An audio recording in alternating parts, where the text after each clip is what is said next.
kali ini kita akan membahas tentang apa sih yang terjadi di Sumatera saat ini.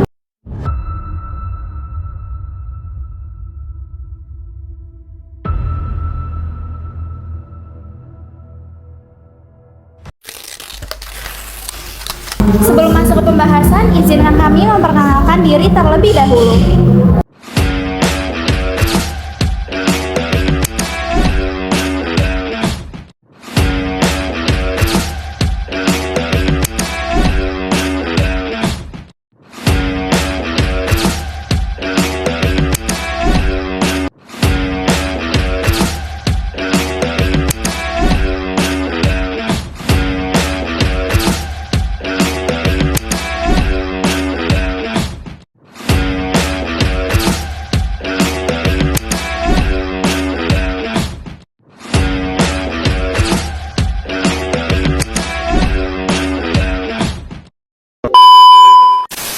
Jumlah korban bencana banjir dan longsor yang melanda 52 kabupaten dan kota di 3 provinsi di Sumatera terus bertambah.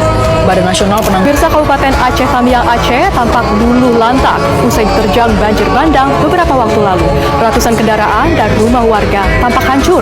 Pantauan udara kondisi terkini kota Kuala Simpang.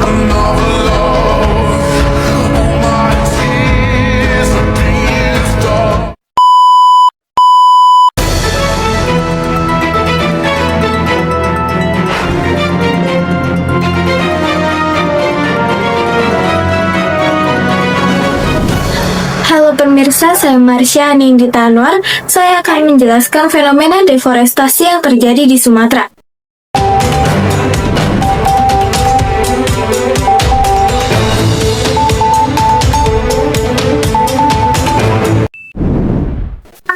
Dalam beberapa minggu terakhir, bumi sedang diuji. Bukan main-main, Sumatera dilanda bencana alam yang cukup besar. Hujan deras mengguyur hampir tanpa henti, memicu malapetaka ganda, banjir bandang, dan tanah longsor. Air sungai meluap, menenggelamkan rumah-rumah dan melumpuhkan fasilitas publik. Jalur kehidupan masyarakat mendadak terputus total.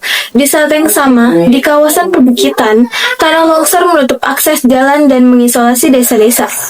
Bayangkan, banyak warga terjebak dan harus menunggu bantuan datang.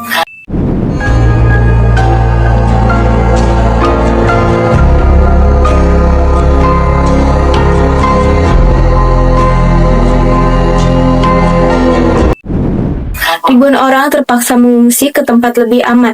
Mereka membutuhkan makanan, pakaian, selimut, dan air bersih.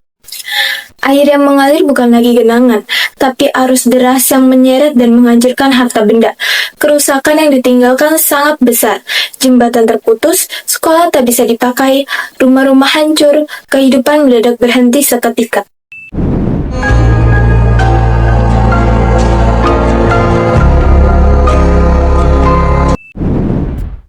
Meskipun situasinya sulit, ada cahaya terang. Terlihat jelas semangat gotong royong antar warga. Mereka saling bahu-membahu, berbagi makanan, selimut, air bersih, dan tempat berlindung. Tim penyelamat, relawan, dan pemerintah daerah berjuang tanpa henti mengevakuasi korban dan membuka kembali jalur yang tertutup. Musibah ini menjadi pengingat nyata bahwa cuaca ekstrim bisa menyerang kapan saja, dan kita harus selalu siaga. Namun, di balik deru air dan longsoran tanah yang merenggut segalanya, pertanyaannya, apakah ini 100% muka alam? Atau ada faktor-faktor lain seperti tangan-tangan yang tak bertanggung jawab, yang memperparah keadaan ini? Sekian penjelasan dari saya. Wassalamualaikum warahmatullahi wabarakatuh.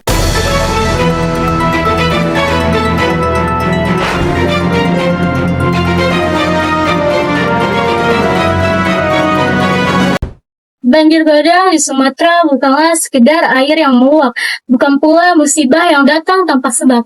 Ia adalah peringatan keras dari alam, lahir dari hutan yang perlahan menghilang, dan lingkungannya yang terus dilupakan.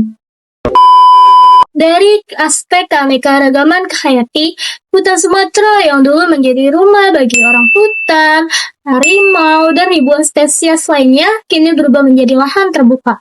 Ketika habitat mereka hilang, bukan hanya satwa yang terusir, tetapi juga keseimbangan alam yang runtuh. Hutan yang seharusnya menyerap air hujan, kini tak lagi mampu menahan derasnya air. Alam kehilangan penjaganya, dan banjir bandang pun menemukan jalannya menuju permukiman manusia. Dilihat dari perubahan lingkungan, deforestasi menjalankan peran hutan sebagai paru-paru bumi. Emisi karbon meningkat, iklim menjadi tidak menentu, dan hujan turun dengan intensitas yang semakin ekstrim. Di Sumatera, hujan deras yang seharusnya menjadi sumber kehidupan justru berubah menjadi ancaman. Tanpa perlindungan hutan, hujan tak lagi meresap ke tanah, melainkan mengalir deras, menghantam sungai, dan meluap tanpa ampun.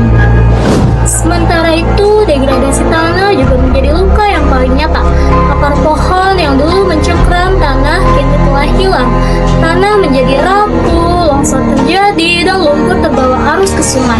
Sungai yang dangkal tak sanggup menampung debit air yang besar, hingga akhirnya banjir bandang pun menyapu rumah, ladang, dan harapan masyarakat. Pada titik ini, manusia menyadari bahwa kerusakan alam selalu kembali kepada manusia itu sendiri. Melalui peristiwa banjir bandang di Sumatera, kita melihat bahwa alam tidak pernah menyerang tanpa sebab. Bencana ini adalah akibat dari pilihan manusia terhadap lingkungannya. Jika hutan terus ditebang dan alam terus dibiarkan, maka banjir bandang bukanlah akhir, melainkan awal dari krisis yang lebih besar.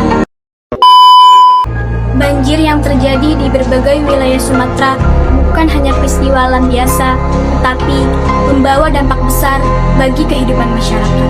Bencana ini tidak hanya menggenangi permukiman warga, tetapi juga mengganggu berbagai aspek kehidupan bagi masyarakat. Salah satunya adalah aspek sosial. Bagi masyarakat adat dan masyarakat lokal, banyak dari mereka yang menggantungkan hidup pada alam, seperti pertanian, peladangan, dan hasil hutan. Ketika banjir datang, lahan pertanian terendam, rumah rusak, dan sumber mata pencarian hilang dalam waktu singkat. Lalu, bagi masyarakat adat, banjir juga berarti ancaman terhadap tanah ulayat dan ruang hidup mereka. Wilayah yang selama ini menjadi tempat tinggal dan pusat budaya perlahan rusak, bahkan berpindah fungsi. Hal ini memicu konflik sosial, meningkatnya kemiskinan, serta hilangnya kearifan lokal yang selama ini menjaga keseimbangan alam. Selain itu, banjir juga berdampak langsung pada kesehatan masyarakat. Air banjir yang tercemar limbah dan sampah meningkatkan resiko seperti penyakit diare, infeksi kulit, penyakit pernapasan, hingga demam berdarah. Kondisi pengungsian yang padat, minim air bersih, dan fasilitas kesehatan yang terbatas memperparah situasi, terutama bagi anak-anak, lansia, dan ibu hamil. Tidak hanya kesehatan fisik, banjir juga meninggalkan trauma psikologis akibat kehilangan rumah, harta benda, bahkan anggota keluarga. Banjir di Sumatera bukan sekedar bencana alam, tetapi krisis sosial dan kemanusiaan. Oleh karena itu, penanganannya membutuhkan kepedulian bersama, kebijakan yang adil, serta perlindungan nyata bagi masyarakat yang paling terdampak. Pemerintah diharapkan dapat mengambil langkah tegas, mulai dari pengelolaan lingkungan, penataan wilayah, hingga penegakan aturan terhadap aktivitas yang merusak alam. Dengan kerjasama antara pemerintah dan masyarakat, bencana banjir tidak harus terus menjadi cerita yang berulang setiap tahun. Selanjutnya adalah berkaitan dengan aspek ekonomi, yang dimana eksploitasi kehutanan berlebihan di Sumatera menjadi salah satu penyebab terjadinya banjir longsor dan dapat merugikan pendapatan negara. Dampak pada pendapatan negara. Kerugian negara dari bencana banjir dan longsor di Sumatera 2025 mencapai estimasi 68,67 triliun secara nasional. Menurut Center of Economic and Law Studies, Celios, yang mencakup kerusakan rumah, infrastruktur, dan penurunan PDB 0,29%. BNPB yang memperkirakan biaya pemulihan Aceh, Sumut, dan Sumbar itu sebesar 51,82 triliun. Dengan rincian Aceh sebesar 25,41 triliun, Sumatera Utara 12,88 triliun, dan Sumatera Barat 13,52 triliun. Deforestasi atau hilangnya tutupan hutan secara permanen merupakan isu lingkungan kritis di Indonesia yang didorong oleh gabungan faktor ekonomi dan kebijakan. Penyebab utama hilangnya hutan secara signifikan adalah ekspansi perkebunan komersial, terutama kelapa sawit, serta kegiatan pertambangan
Selanjutnya, fenomena banjir di Sumatera menunjukkan bahwa penanganan selama ini belum benar-benar menyentuh akar masalahnya. Untuk itu, dibutuhkan solusi yang berpijak pada nilai-nilai Pancasila.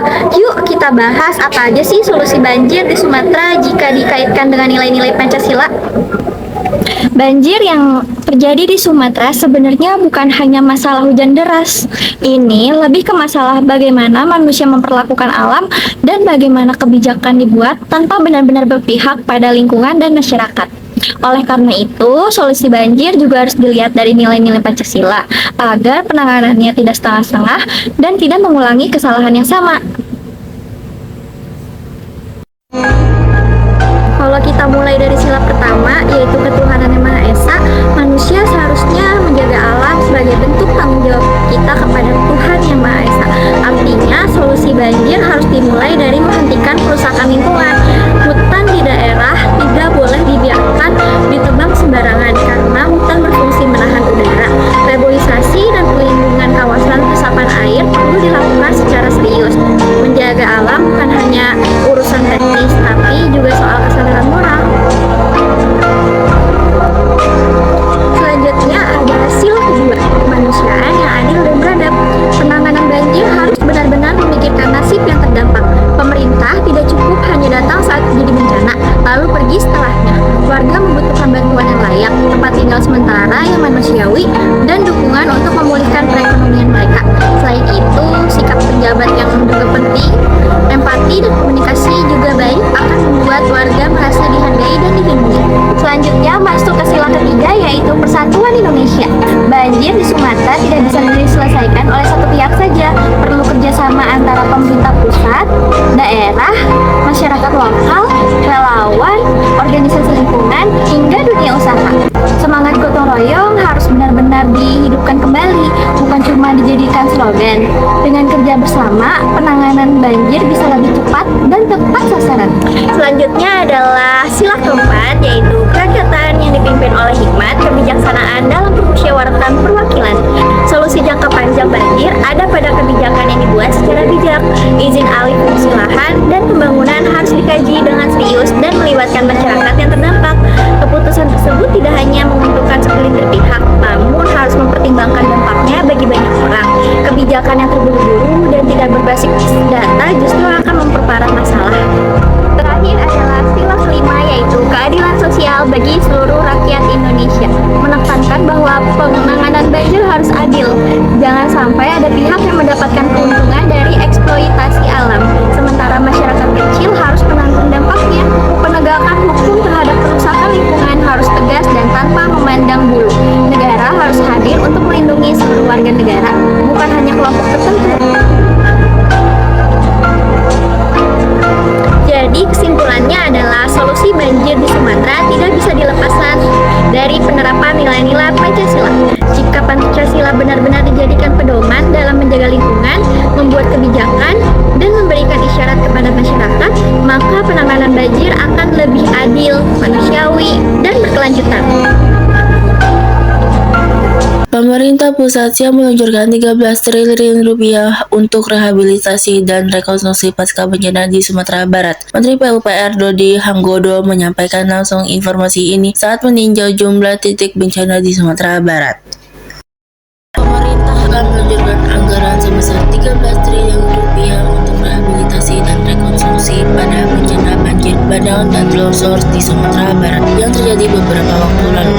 Hal ini disampaikan langsung oleh Menteri PUPR Dodi Hanggodo saat meninjau beberapa titik bencana di Sumatera Barat pada Senin siang. Dodi menjelaskan anggaran tersebut akan digunakan untuk perbaikan jalan nasional, jalan provinsi hingga jalan kabupaten termasuk rumah ibadah, irigasi, gedung perkantoran, sekolah madrasah, dan berbagai infrastruktur lain yang terdampak bencana. Kebijakan ini merupakan arahan Presiden Republik Indonesia Prabowo Subianto untuk mengutamakan kesejahteraan dan keselamatan masyarakat.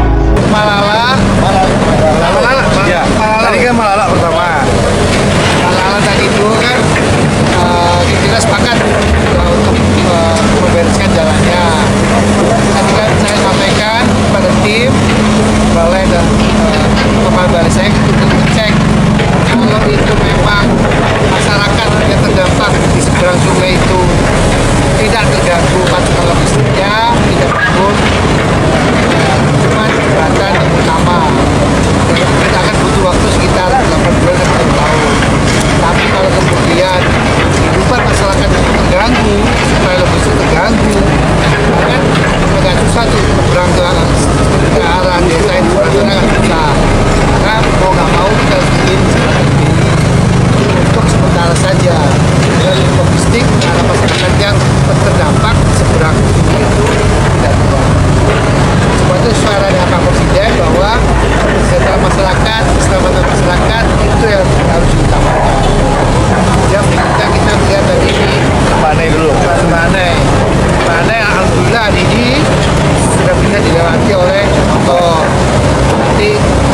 Insya Allah kalau kemudian ini hujan bisa kita kendalikan, mungkin paling lambat sekitar 15-16 atau tanggal 13. Paling lambat tanggal 15-16 bisa